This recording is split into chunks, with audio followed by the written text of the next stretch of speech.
تیرہ جمعم د حضرت عمر فاروق رضی اللہ عنہ متعلق سے ضروری خبر کړي ولې چې همدا میاشت د دې لومبي تاریخ د حضرت عمر رضی الله عنه د وفات ورځ ده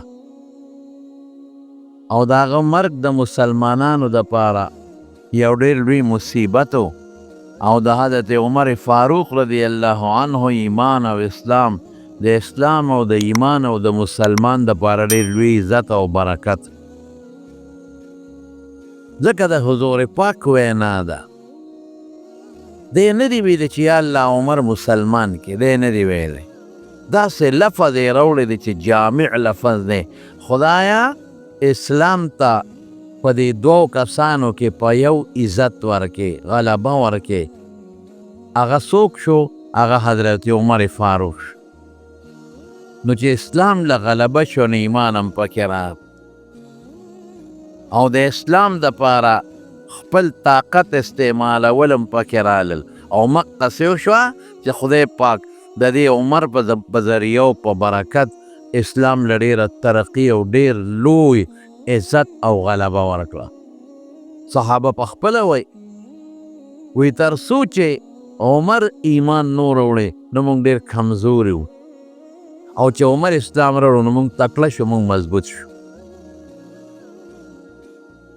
ما ویلو چې کله هجرت وشو د هجرت نه پس چې څومره جهادونه شوي دي په ټولو کې حضرت عمر فاروق رضی الله عنه شریک د یو نه دی پاتې شوی او په جهادونو کې ښه مضبوط همت ښه تکړهوالی او ښه بهادري ښکاره کړی او د رسول الله صلی الله علیه وسلم نږدې ملګری پاتې شوی حضور پاک چې صحابه وی چې کله به نبی علیه السلام جمعات ته راغی او حضرت ابوبکر ته به وکتل یا حضرت عمر ته رضی الله عنهما نو مسکی به شو او هغوی به ورته مسکي شو او کله به چې دوی رالل او د رسول الله صلی الله علیه وسلم سره به ملاقات کو نو حضور پاک به ورته مسکی شو او دوی به مسکی شو یو موقع کې رسول الله صلی الله علیه وسلم په کور کې ماشومان جینکې وې هغوی تنبل وو که د خوشحالۍ په موقع ماشومان جینکې تنبل وی خیر دی پروا نشته صرف دومره چې د مونږ فقها لیکي وی تنبل چې وی نو ګونګړوګان دې پکې نه اچوي ځکه په یو حدیث کې د ګونګړوګانو د شړنګارو نه منع راغلی ده نو بغیر د ګونګړوګانو نه که څوک تنبل ماشومان وی بلکې د مونږ بعضې فقهاو شامل لیکلي دي چې په دواړو لاسونو دې یې نه ډبوي یو لاس باندې دې ونیسي او په دې بل دې وله ډب ورکوي دا د خوشحالۍ په موقع د واده په موقع د اختر په موقع دا خیر دی دا جایز دی دا خو خوشحالي ده او جینکې او زنانه په دې خوشحالو خوشحالیږي حتی که مشران جینکې زنانه په خپل ماحول کې دننه تنبل وی هغوی هم والی شي یاره چې سړي ورسره نه او اواز یې عورت ته چې اواز یې بارو نه ځي ماشومان جینکې وې هغوی لګیا وې وینځې وې هغوی تنبل وو حضور پاک راغی هقسې لګیا دي خپل تنبل وی حضرت ابوبکر راغی رضی الله عنه مقسې هغوی لګیا دي خپل تنبل وی خو چې حضرت عمر فاروق رضی الله عنه راغی نو جینۍ تنبل زر لاندې کو د پاسه پې کېناسته پټې کو رسول الله صلی الله علیه وسلم او فرمایل وی عمره وی ته چې کوم ځای ته راشې نو شیطان هم دنه تښتي دا د دې یو طالبان ورته فضیلت جزي وی دی مطلب نه دی چې د حضور پاک نه تښتي او د ده نه تښتي دی د هغه د هغه هیبت اظهار وکړو چې ستا دومره هیبت دی وی دا د زه ناستم جینۍ تنبل وو نو تنبل خو ټیک ده چې جایز دی لیکن دا شیطان د دې شیطان خوښي شیطان بیا دی جینکو ته چې شابه سندرې وسنه ووایه شیطان ورته بیا وایي اواز هم اوچت کې شیطان ورته بیا وی ګډام ورسره شروع کې. نو دا چونکې جایز خو دی، خو د دې نه وروسته نور فسادونه جوړېږي. نو ځکه شیطان د جینکو او د ماشومانو پړونو کې دا غلط سوچونه بیا اچي. د عمر هیبت ته اشارت دی، د هغه روب ته اشارت دی، د هغه دبدبې ته اشارت دی چې تا له خدای روب درکړی دی، تا له خدای یو دبدبه درکړې ده. وی زه ناستم د جنکو تمبل وو، ابوبکر راغی همغسې تمبل وو، او چې ته رالې نو فورا تمبل لاندې که او د پاسه پې کېناسته. یو ځای کې دقسې جنکې وي دا حبشانې ماشومانې او په لاره کې لګیا دي ګړیږي او تمبل وی. هغه وینم دی او ماشومان هم د جنکې دي او درومبی زمانه هم ده، ورو ورو به ادب زده کو. نو تمبلې وه. دې کې حضرت عمر فاروق رضی الله عنه راغی، نو منډې کړې هغه جنکو تختېرې. نو حضور پاک وفرمایل وی انساني شیطانان او جنی د ابلیس بچی شیطانان وی دا راته ښکاري چې په دې کوڅو کې منډې تړلې وی.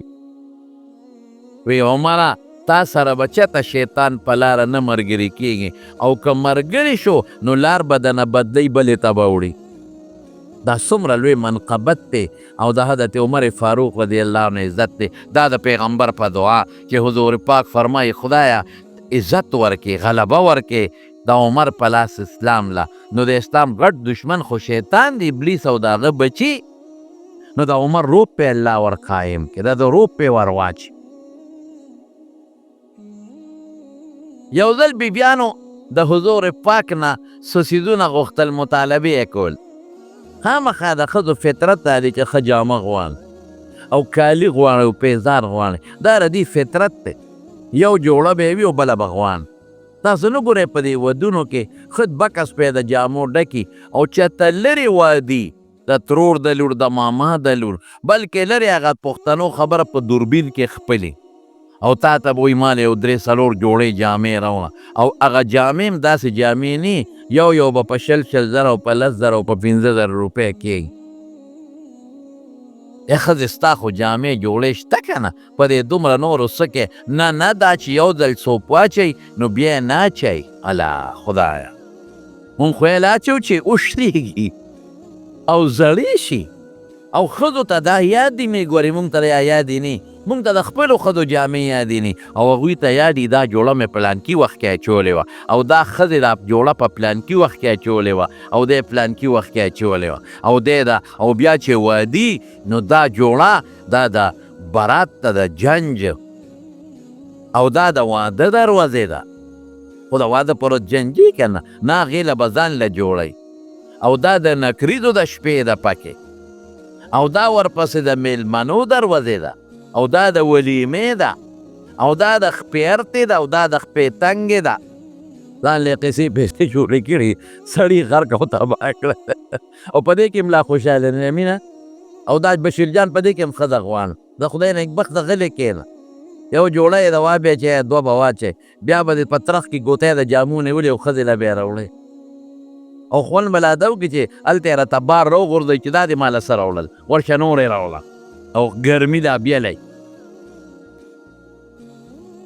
نو د ښځو فطرت کې دا څیزونه پراته دي. نو دا ګوره د هغې زمانې نه دا خبره شروع ده، د حضور پاک نه څیزونه غوښتل. نو چې خلک شی غواړي نو خامخا اواز پورته شي، نو اوازونه پورته و. رسول الله مبارک ورته ناست و خندلی و. دې کې حضرت عمر رضی الله عنه راغی، چې راغی ټولې چپ شي او منډې یې کړې، یو خپل کور ته تله او بل خپل کور ته تله او بل خپل کور ته تله. دا ام سلمه رضی الله تعالی عنها د رشته داره وه. نو رسول الله مبارک وخندل. نو عمر ورته وی د خدای رسوله خدای دې ټول عمر وخندوه. ولې دې وخندل؟ وی دا ټولې راغونډې شوې وې، اوازونه یې راوچت کړي او زما نه یې څیزونه غوښتل، خو چې تی ولیدې نو ټولو منډې کړې، نو خندا دې پورې راغله. یاره د خدای پیغمبره پکار دي د مناسبه دا ده چې ستا نه ویریږي، نو ما نه یریږي او تا نه یریږي، که تا نه ویریږي. ولې که زه خفه شم پروا نشته، خو که ته خفه شوې الله خفه کېږي. لیکن د رسول الله مبارک او ټیک ته چې د حضور پاک یو هیبت و ورسره حضور پاک له خدای صبر هم ډېر ورکړی عمر کې خو هغه صبر نو بیا اواز ورکړی ای بیبیانو ته وایي د ځان دشمنانو تاسو خو د ځان دشمنان یې پیغمبر چې خفه کوی نو الله به درنه خفه شي نو ځان به خراب کې ما نه یریږې او د پیغمبر مبارک نه یریږې هغې وله اواز ورکه وی او تا نه ځکه یریږو انت افظ و اغلظ ژبه دې مستغه ده اوړه دې مستغ دی خو ژبه م رټل کې او پړم او حضور پاک داسې نه دی د هغه ژبه م نرمه ده او زړه م نرم دی دا د پیغمبر مبارک مخکې به یې داسې کول ګورې دا یو په پیغمبر نه خفه کېدل دی او د حضور پاک احترام د بیبیانو په اړه کې نور مچول دی نو دا حضرت عمر فاروق رضی الله عنه له خدای پاک دا صفتونه ورکړي د حدیثو په کتابونو کې دي ډېر لوی تاریخ یې دی غټ جلدونه خلکو د عمر صاحب په تاریخ لیکلی دي او ما تاسو ته ویلو پوره درته نه ذکر کوم داسې یو څو جلکې درته وایم چې تاسو ته دا معلومه شي چې الله د رسول الله صلی الله علیه وسلم په دعا د حضرت عمر فاروق رضی الله عنه نه دین څونه کار اخیستی د ده په برکت خدای دین څونه خور کړی دی کله چې د مسلمانانو خلیفه شو د حضور پاک د وفات نه پس انصار د مدینې په سقیف بنو ساعده کې یو ځای شوي هغې ځان له مشر مقرره دوی دواړه چا خبر کړل دوی زر ورله چې خدای پاکه دا به څه کېږي چې ورلل بس هغوی لا د مشر تقرري نه وه کړی خیر هغې کې بیا نورې خبرې ته نه کوم خو دومره ده چې حضرت ابوبکر رضی الله عنه هلته خلیفه شو او د هغه نه پس بیا حضرت عمر فاروق رضی الله عنه خلیفه شو ټول ومنه هېڅوک مخالفت کې نه دي پاتې شوی حضرت علي رضی الله عنه هم بیعت کړی ټولو مسلمانانو بیعت او ابوبکر صدیق ته چا ویلي وی ته خو عمر خلیفه کې بادشاه کې وګوره ډېر سخت دی مطلب دا چې دی خو به دا ټوله دنیا دا د خلکو برباد به کړي دا خلک په لږه خبره غصه کېږي ابوبکر صدیق ورته وفرمایل وی تاسو ته پته نشته د بادشاه ډېر لوی بوج دی چې دا بار یې په سر را پرېوت دی به پخپله نرم شي همغسې شو ډېره نرمي پکې پیدا شو او د مدینې په کوڅو کې به ګرځېده او دا به وي وی که چېرته یو سپی د فرات دریا په غاړه د تندې مړ شو نو د قیامت په ورځ به یې تپوس الله د عمر نه کوي نو سپی ولې د تندې مري دریاب شته او به دې تېر وڅکي کل یعنې اوبه شته او بیا هم د تندې مړ شو په کار دا دی چې د مسلمانانو بادشاه دا د حیواناتو د خوراک هم انتظام وکړي انسانان خلاصه کې خو چې د ځناورو او د حیواناتو د خوراک هم انتظام وکړي چې د په بادشاه کې ځناور هم د لوږې مړ نه شي انسان خلاصه کې د مارونو دا موږ چې د خلکو ته وایو چې د خدای دپاره وکړئ د الله دین ته متوجه شئ او نیکان دیندار ځان له مشران کې د هغې وجه سره په زړه کې به یې د خدای یری که دوه کاره غلطه کوي نو اتاتیا خو به ټیکو کي کنه که لس غلط کوي نو لس کم سل خو به ټیکو کي کنه ورشئ وګورئ نن د لوږې د لاسه میندې او پلاران خودکشي کوي ټیک ده مالداري هم ډېره شوه پخوا داسې مالداري نه وه لکه دا اوس چې دي پخوا چاکر پرجونه نو پخوا د چا دروازې پخې نه وي که چا در دروازې باړو وي نه په کوڅو کې پخې کوټې د خښتو نه وې کچه کوټې وې او هغې کې به یې دننه پیرونو له دغه ورکستنې ورکړې وې او سری به وې سری د خلک پېژنې هم نه او دروازې به وې او هغه دروازو کې به چوړو چوړ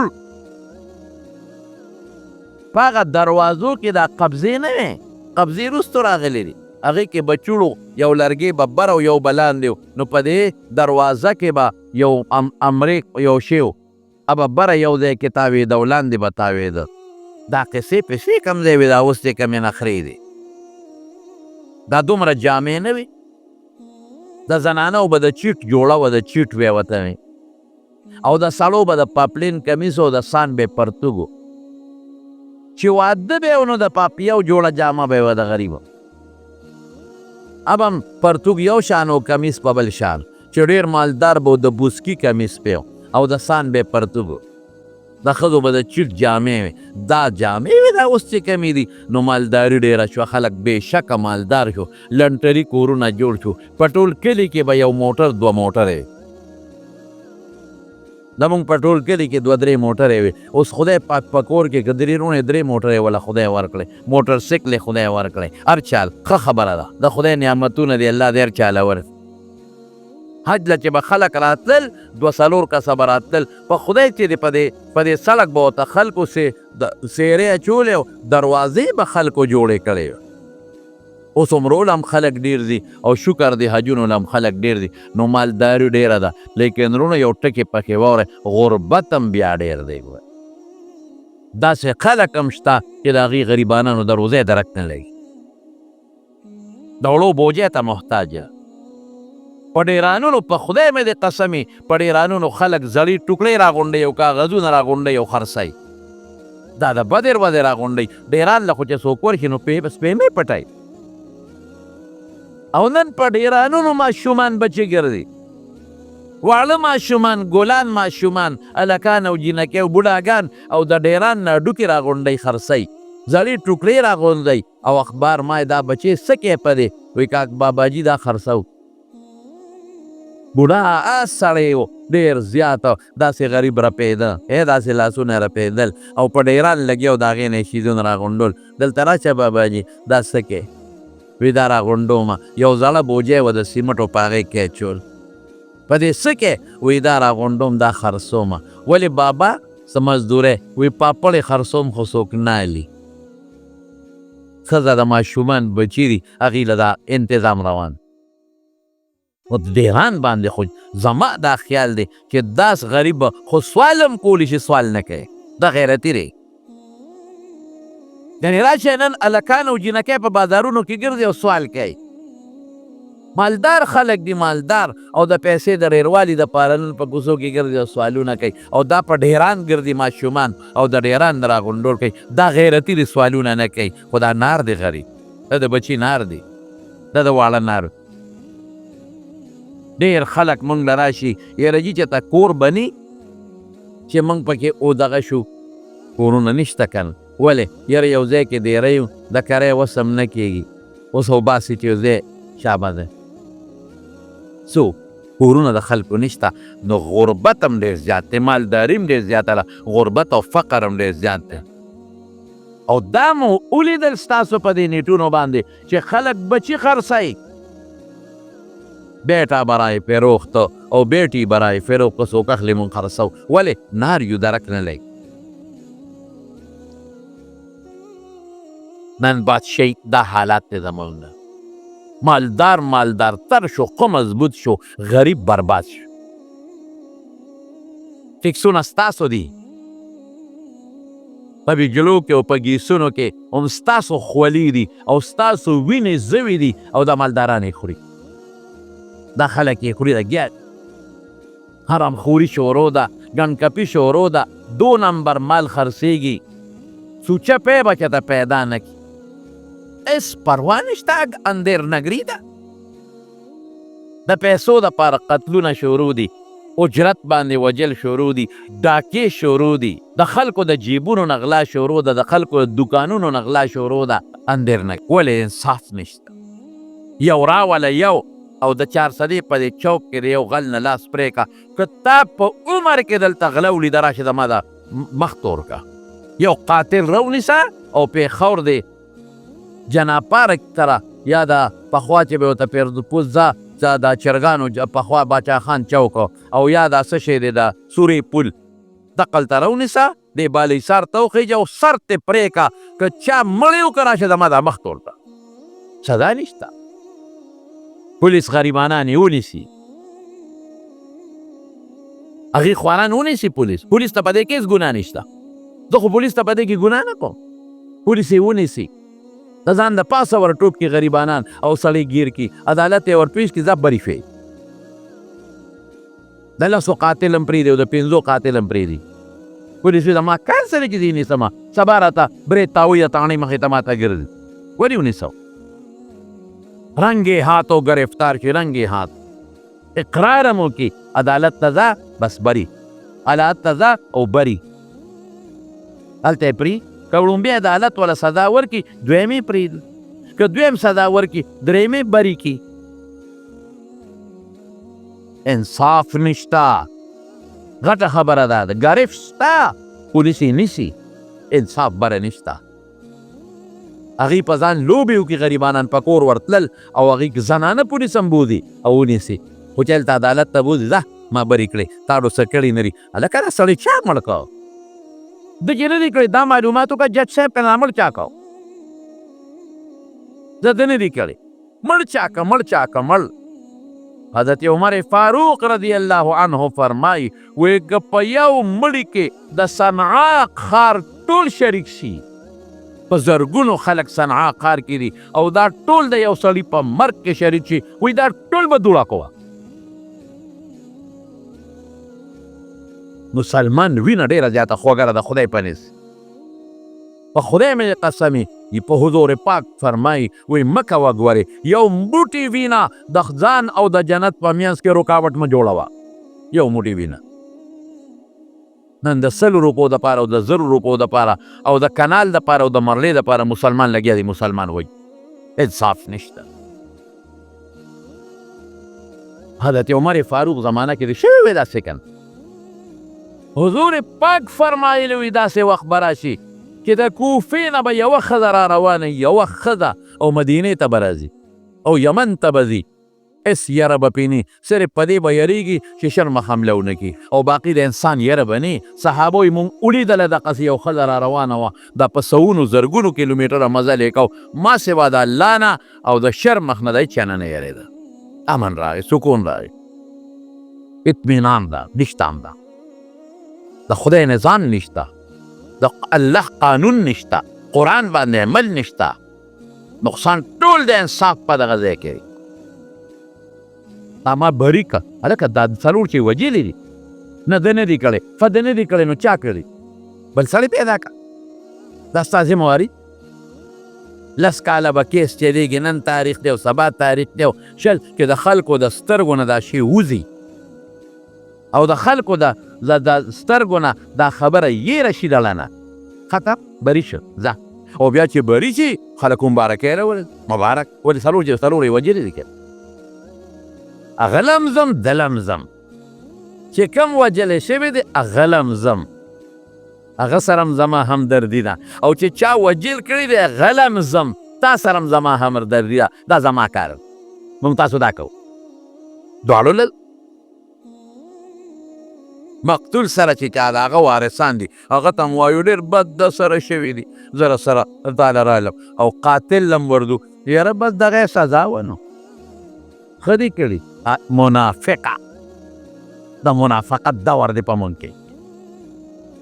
بنیاد دا دی حضرت عمر فاروق رضی الله تعالی عنه به د مدینې په کوڅو کې ګرځېده.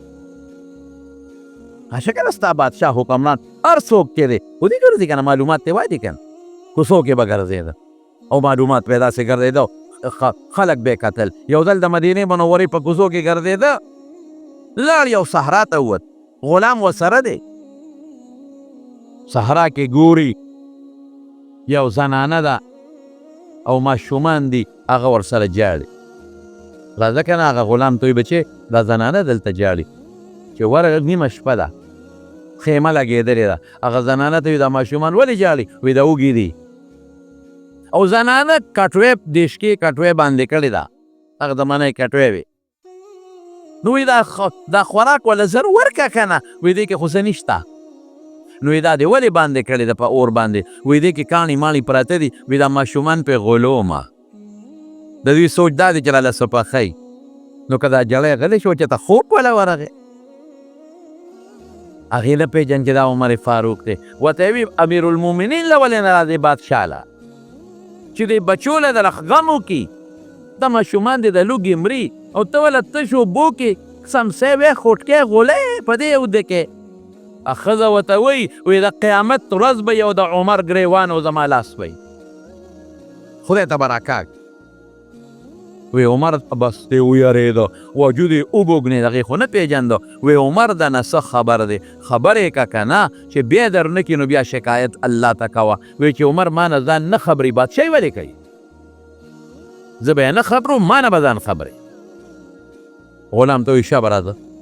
هغې ځان سره په مخه کړو بیت المال ته لاړ، یو غټه بوجۍ ډکه کړه سامان او غلام ته یې را پشی که او ورته وایي نه امیرالمؤمنین زه ستا نوکر غلام یم، دا به ټولې که زه به وړم ما ته یې را په شا کوې نه د قیامت پر ورځ به زما بور باج ټولې که زه به وړم را په شی. غلام یې وایي په خدای باغ کې څوک پڼ نه شي وړی هغه نشي بعضې سړي وي غټه بوجۍ وړی شي او بعضې دروند سړي وي هغه 15 ډړی هم نه شي وړی بلد نی. غلام وایي چې بوجۍ په اوږه کړه بلد خو نو دا خپې به داسې کږې وږې تلې راتلې یو ویړه بوجۍ هلته وغورځوه خو پکې ستا امیرالمؤمنین بوجۍ به یو سي دا زمونږ نه امیرالمؤمنین دي که نه د مسلمانانو بادشاه د مونږ لوټونه ورکړي دي او ځای ته هم رسولي یو به سي بوجۍ. امیرالمؤمنین پلان کې شریفه امیرة المؤمنین پلان کې شریفه ښځه هم پکې امیرة المؤمنین سړی هم پکې امیرالمؤمنین دا ټول ګن خفه کېږې ما بهر کې زمارونو هغه ځای نه چې یو ویړه ده بوجۍ کټوی ووینځله او په هغې کې هغه سامان وامان واچو او پخی اور نه بلیږي پوکې ورکوي. غلام وایي په خدای چې هغه منظر مې اوس هم یاد دی چې هغه لوګي به د عمر د دې ګیرې نه پورې را پورې وتل راوتل کټوی وله پخه کړه ماشومان راوله ماشومان یې ماړه کړل. ما وی امیرالمؤمنین زه چې نه وایي ما خو پټ ورته چې زه چې ځو که نه وایي ما ته وایي صبر وکړه دا ماشومان مې په جړا لیدي دي چې په خندا ووینم چې ماشومان ماړه شو په خندا شو نو ښځې ته وایي سار له راشه مسجد نبوي ته تا ته به د بیت المال نه وظیفه وایي ما امیرالمؤمنین څه پېژنې وایي زه به هلته یم زه به یم زه به سره ته سمه ښځې خو نه پېژن رالو سار له ښځه راله او دا ښځه ورته دوا وکړه وایي بچې عمر کې اهلیت نشته تا دې خدای د هغه په دی باچا کړي هغه یې نه پېژنې چې همدا عمر دی هغه کې نشته تا کې اهلیت دی ته د غریب تپوس کوې خدای پاک تا د هغه په دی باچا کړي. دته وایي راشه سبا سهار چې ښځه راغله مسجد نبوي ته ویې کتل وایي دا خو مغه پرونی سړی دی بېګانې اماله خو بوجۍ را په اوږه کړې وراوړې وه ما بچو له خوراک پخ کړی و ما له پوکي والي دي لوګي پې تېر شوي دي د ما بچي ماړه کړي دي. ښځه ویرېده بچې مه یېرېږې بیت المال له وله تنخوا مقرر کړه بچو له او دې له او عمر ورته وجړل وایي ښځې وایه اوس به د خدای په دربار کې څه وی د عمر ګریوان به نیسې راکاږې به که څه به وی تا خو د عمر ګریوان به راکاږه اوس به د الله دربار کې دا وایم چې نه الله عمر ډېر د انصاف بادشاه په نیمه شپه راغلی دی ما له ډوډۍ پخ کړې ده ما له سامان راوړی دی او دا ما بچي ماړه کړي. زمارونو داسې اوس نشي کېدی چې رښتیا راته وي او د عمر په شان څوک نشي کېدی. زمانه رو رو دجال ته نږدې کېږي تیارې ته نږدې کېږي د رسول الله مبارک نه لرې کېږي. خو هغه خلک و چې د پیغمبر غېږ کې لوی شوي هغه خلک و چې د رسول الله مبارک نظر پې لګېدلی هغه خلک و چې د رسول الله مبارک نه بغیر چاپېره ناست و جبریل به اوس هغسې نشي کېدی. صفا خبره ده خو چې یو جلک و هغسې پکې پیدا شي په لاره باندې یو ځل روانو یو خیمه لګېدلې وه او د هغې خیمې نه زبېرګي راوچتېدل زر ورغې هغه خیمې نه مخکې بار یو سړی ناست و وایي دا زبېرګي څوک دي څوک بیمار دی وایي نه دا زما ښځه ده او د ماشومانو بیماره د اولاد یې کېږي وایي څوک ورسره شته وایي نه اوهو په منډه کور ته راغی خپلې بیبي ته وایي هله فلانکې د ماشومانو د پیدایش په وخت کې چې زنانه کم خوراکي زر راواله امیرالمؤمنین ولې یو زنانه د غریبه او اولاد یې کېږي څوک ورسره نشته او غریبه مسافره ده په خیمه کې ده هله شابه زنانه ځان سره دغه راواغېشتل سامان مامان په منډه یې بوتله وردننه یې کړه خیمې هغه وخت کې ګرم خوراک زنانه له ورکول پکار هغه پرېښوړه او د حضرت عمر بیبي امیرالمؤمنین بیبي هغه عمر چې هغه زمانه کې به شام او روم جړقېدل یمن کې چې نوم به دې واخیسته د پښتنو خبره په نوم به یې ماشوم ودکې داسې سړی و.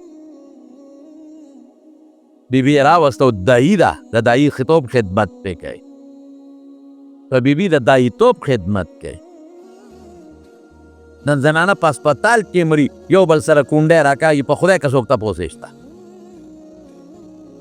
د دارو هم نشته.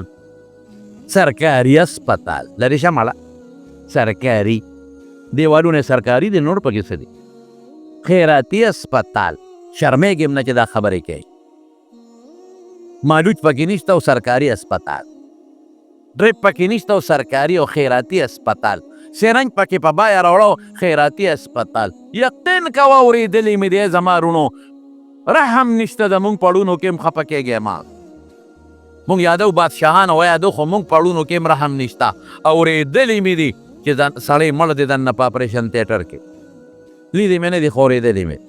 باوثوق مې اورېدلې دي سړی مړ دی ښځه مړه ده. ډاکټران وایي څه چلو شو مړ شو. وایي صبر وکړه وارث ته یې غږ مه کوه. چیټۍ ولیکي د پیسو هله شابه سړی دی خطرناک دی دا دارو په منډه رارسوه. زنانه دی خطرناکه مړی غریبه ادما ښه ده هله شابه دا دارو په منډه رارسوه. دارو پې راوړي د بس زرګونو روپو دارو پې راوړي. هلته میلاو دی هغه دوکاندار سره دا بیا واپس غله ورکوي خرڅوي یې پې. هله زر راوړه شابه مخامخ دوکان نه زر راوړه. غریب په منډی چې زما ښځه به جوړ مخکې ښځه مړه پرته په منډی چې زما پلار به جوړ شي پلار یې مړ پروت دی. په منډی چې زما زوی به جوړ شي پیسې په زرګونو لګوي او دارو راوړي.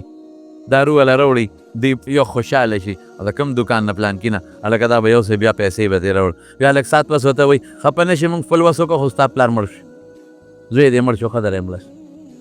مړه دا مسلمان دی لرې شه ته مسلمان او دا به په مولا رالګي مولا داسې مولا داسې تبلیغي باندې رالګي تبلیغي داسې او تبلیغي داسې په شیخ به رالګي شیخ داسې او شیخ داسې په حاجي به رالګي حاجي داسې او حاجي داسې. منځ کې ستا دغه حال دی. دا ستا ډاکټر دی دا ستا سرجن دی. ولکې د خدای یره نشته. قسم په خدای زما رونو چې په دې زړه کې چې دا ما پې ګوته کېښوده د خدای یره نی که ته ایمان تیر که راشي زما په دې مخ لاړې وتوکړه نه به تیر ایمان. ولکې د خدای یره پیدا که د قبر یره پیدا که د آخرت یره پیدا که. ایمان تیرول څه آسان کار خو نه دی. په ګاونډ کې د ګاونډي د لوږې مرې او ته به ایمان مانه تیرې په مړي ته دی او ته یې پرابا ته چکرې لګې ته سیلونه کې موټر پسې دوی ملې پلاټ پسې پنځه ملې بنګلې جوړې خوا کې د یتیم د لوږې مري خوا کې د کونډې رونډې درک د ډوډۍ نه لګي. زکات هم که ورکې دا دې ګزاره پې کېږي دا هم در کې نشته. زه به ایمان تیروم او زه به جنت فردوس ته ځم او مونږ ورته دوا لا بیله کوو خدایه پلانکي له جنت فردوس ورکې ځه مړه ستا جنت فردوس ټیکهدار راغلی. دا عمر فاروقو ښځی بوتله دیتوب کوي د هغې ښځې له خدای هلک ورکه بچی یې ورکه هغه ځای نه اواز ورکه امیرالمؤمنین مبارک شه ستا د مسافر رور زوی وشو. ښځې چې واورېدل وی ښه امیرالمؤمنین دی هغه او ته د هغه ښځې په هغې دومره هیبت راغی چې د ولادت هغه نورې مرحلې مو ته الله اسانې کړې. سړی ورته وایي امیرالمؤمنین معافي غواړم ما خو نه وې پېژندل تا ښځې زما د ښځې د دیتوب خدمت وکړه وایي دا زما فرض دی نه مې وکړې ما نه به الله د قیامت پر ورځ تپوس کړو او سبا بیت المال له راشې د دې وظیفه دله مقرر کړه. بیت المال کې د ماشوم تنخوا مقرره وه د کونډې تنخوا مقرره وه د یتیم تنخوا مقرره وه د مسکین تنخوا مقرره وه د عام مقرره وه د خاص مقرره.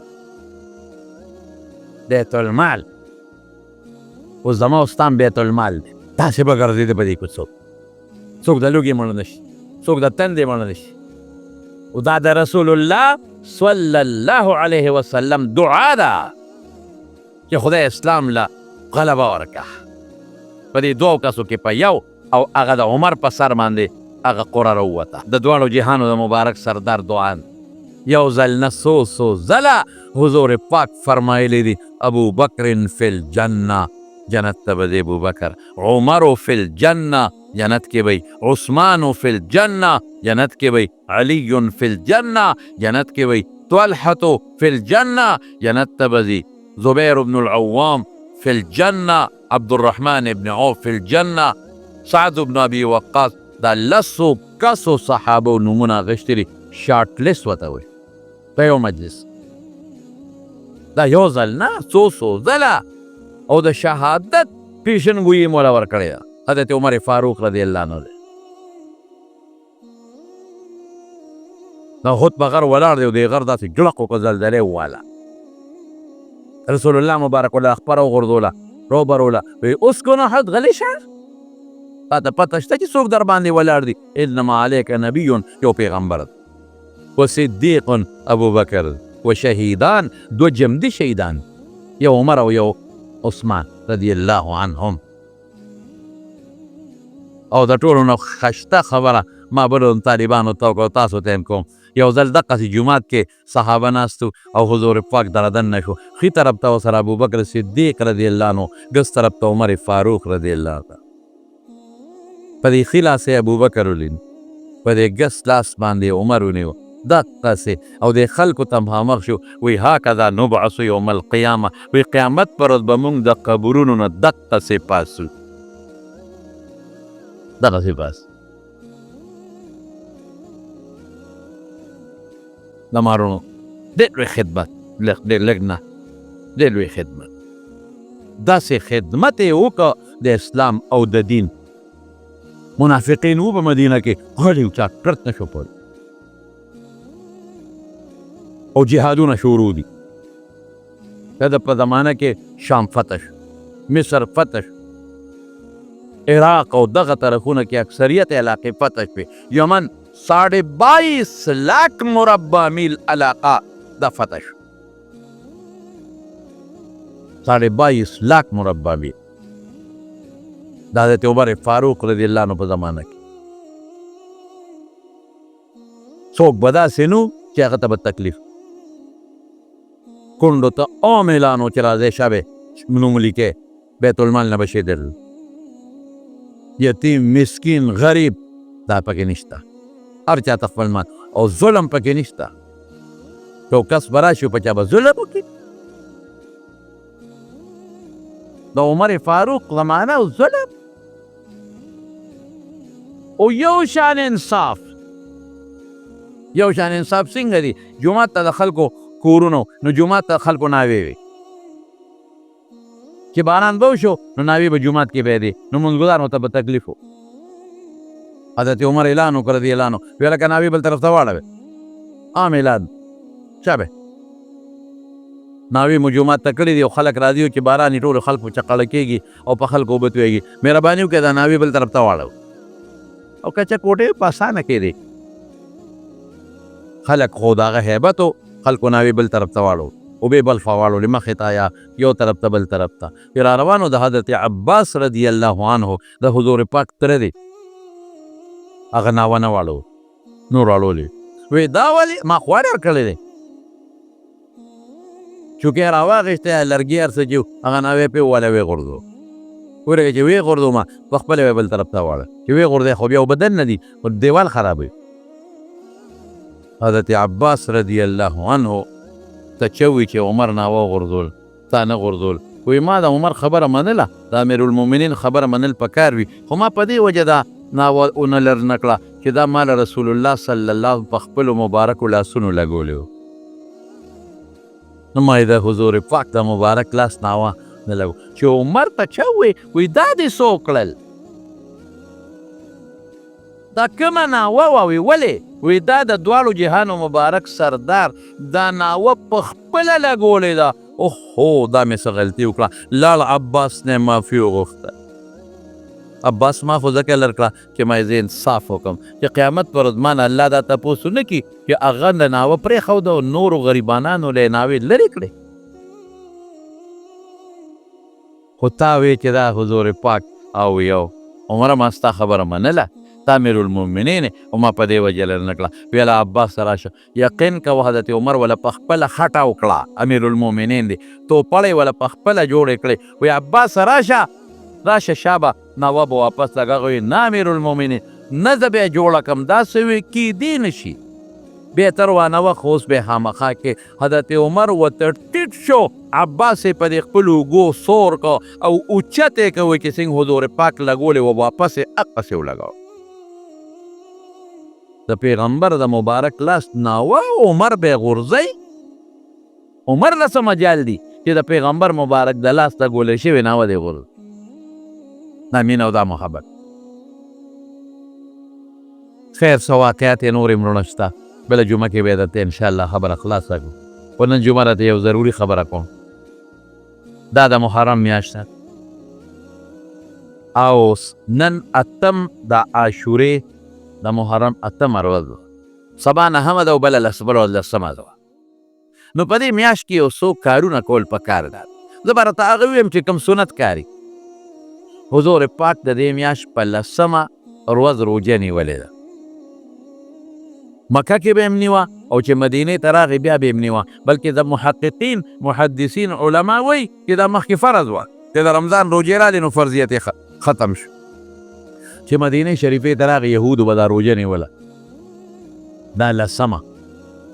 وی دا ولې نیسئ؟ وی دا هغه ورځ ده چې الله موسی علیه السلام د فرعون نه خلاص کړی او د هغه دشمن یې د هغه په مخ کې هلاک کړی، نو موږ د هغې شکرې د وجې دا روژې نیسو. حضور پاک وفرمایل د موسی په تابعدارۍ ستاسو نه موږ زیات حقدار یو. صحابو ته یې هم دقسې جاري وساتئ، نیسئ دا روژه. نو پیغمبر علیه السلام ټول عمر نیولې د صحابو او په آخري کال یې فرمایلي لئن بقیت الی قابل لاصومن التاسعه، وایي که آینده کال د پاتې شم نهمه به هم ورسره نیسم. دې وجې نه زموږ بعضې علماو لیکلي دي چې دا یوازې لسمه اوس دې وخت کې مکروهه ده، ځکه یهودیانو سره تشبیه پکې راځي. نو تاسو مهرباني وکړئ دا سبا او بله ورځ که د چا وس کېږي روجي ونیسئ. بلکل رسول الله مبارک دا لسمه نیولې ده او د نهمې ارمان کړی دی، خو آینده له پاتې نه شي. دوره د روژه د سبا او بله ورځ، خالي سبا نهمه ده او اتوار بله ورځ لسمه ده، دا روژې به نیسئ. او دې روژې برکت څه دی؟ رسول الله مبارک فرمایي وی د یو کال ګناهونه پې الله معاف کوي، دی بل برکت هم شي. نو سبا نهمه بله لسمه دا به نیسئ روژې که خیر. او دویم یو حدیث دی، رسول الله مبارک فرمایي چې من وسع علی عیالی فی نفقة یوم عاشورا وسع الله علیه سایر سنته، چا چې په دې ورځ په خپلو بچو باندې روزي فراخه کړه، روټۍ، الله به په ټول کال روټۍ فراخه کړي. دا حدیث په بعضې سندونو ضعیف هم دی، په بعضو کې درجې د حسن ته هم رسېدلی دی او په بعضو کې د صحت درجې ته هم رسېدلی دی. بعضې سندونه یې کمزوري، لکه مطلب دا چې وکئ پیمت، تاسو عوام یې زم نشم پیولی، په خپلو بچو باندې فراخه روزي ورکئ. د اتوار ورځ راځي لسمه، فراخه روزي ورکئ. فراخه روزي دا مطلب دی چې ډوډۍ مو له ډېره ورکړه، ترکاري هم ډېره ورکړه، ښکلې مو ولا ورکړه، میوې هم پرې وخوره، الله به دله رزق فراخه کړي. دا دوه څیزونه دي د دې چې دې کې به که خیر وي څه ورته ویلې کېږي، دا به کوئ که خیر وي انشاءالله. دې باندې عمل وکړئ. ښه تاسو ته ما ته پته ده، تاسو هسې پروژونه د قربانۍ د غوښو ډک کړي پراته دي، د ډېرو نه بجلو والې ده غوښه، غم یې مه کوه. د ډېرو نه بجلۍ تلې ده او فرج کې غوښه سقا شوې ده او بیا یې غورځوئ، پیشوګانو هم نه راخوړلی، کندې ته یې غورځولی. او خیر بهر کې په پراخه روزي خپلو بچو له ورکې. او باقي د حضرت عمر فاروق رضی الله عنه متعلق دا خبره ورته آینده جمعه کې خلاصه کوم انشاءالله العزیز. دا یو څو کسان وفات شوي دي. یو خو زمونږ د مفتی آباد کورونو ممتاز حاجي صاحب وفات شوی، ډېر ښه سړی و ممتاز حاجي صاحب، حقیقت دا دی ښه سړی و، نیک سړی مو. او ناګهاني وفات هم شو، ناګهاني مرګ دا د مسلمان دپاره رحمت هم وي. ګوره نو هغه ته به دعا کوو چې الله یې مغفرت نصیب کړي، الله یې د آخرت خوشحالۍ نصیب کړي، ټول وارثانو له خدای پاک صبر ورکړي. او په دیدار آباد کې سبحان الله د هغې مور وفات شوې وه، هم غریبه ده، یو څو ورځې بیماري وکړه وفات شوه. هغې له به هم دعا کوو چې الله مغفرت نصیب کړي، الله یې د آخرت خوشحالۍ نصیب کړي، خدای پاک یې وارثانو له صبر ورکړي. او د قاسم خیرو د شیرداده کور والا وفات شوې ده، الله دې مغفرت نصیب کړي او الله یې ټولو وارثانو له صبر ورکړي. امید بیا ډېری فضل محمد وفات شوی دی، دا زموږ د جمعې د جمعې ملګری و، ما ته پته نه وه. الله دې مغفرت نصیب کړي او الله یې ټولو وارثانو له صبر ورکړي، الله یې د آخرت خوشحالۍ نصیب کړي. د شلګون کورونو احمد جان استاد وفات شوی دی. الله دې مغفرت نصیب کړي. خدای پاک یې وارثانو له صبر ورکړي. او د مردو د شیراز قاري صاحب مور وفات شوې ده، الله یې د هغې مغفرت نصیب کړي او د آخرت خوشحالۍ د الله نصیب وي. وایي دوستان دي، بیماران دي. زموږ نورزاده لالا بیمار دی، دغه ستن ته به یې ډله والې وه. دغې بیمار دی، ناجوړه دی، الله دې وله روغ صحت ورکړي، الله دې شفا ورکړي. بعضې نور بیماران دي، دعا وکړئ الله ټولو بیمارانو له روغ صحتونه ورکړي، الله شفا ورکړي. زموږ بعضې دوستان دي د لرې لرې ځای نه پېښور باړی یو ځای بل ځای نه راځي، دعا وکړئ چې الله پریشانۍ په خوشحالو بدله کړي. د بعضو روزګار خراب دی، الله دې وله ښه روزګار ورکړي. بعضې ناجوړه دي په کورونو کې هسپتالونو کې، الله روغ صحتونه ورکړي. د چا اولاد نشته، الله اولاد ورکړي. د چا نارینه اولاد نشته، الله نارینه اولاد ورکړي. الله مونږ د هر قسمه فتنو نه وساتي او د آفتونو نه مو ساتي.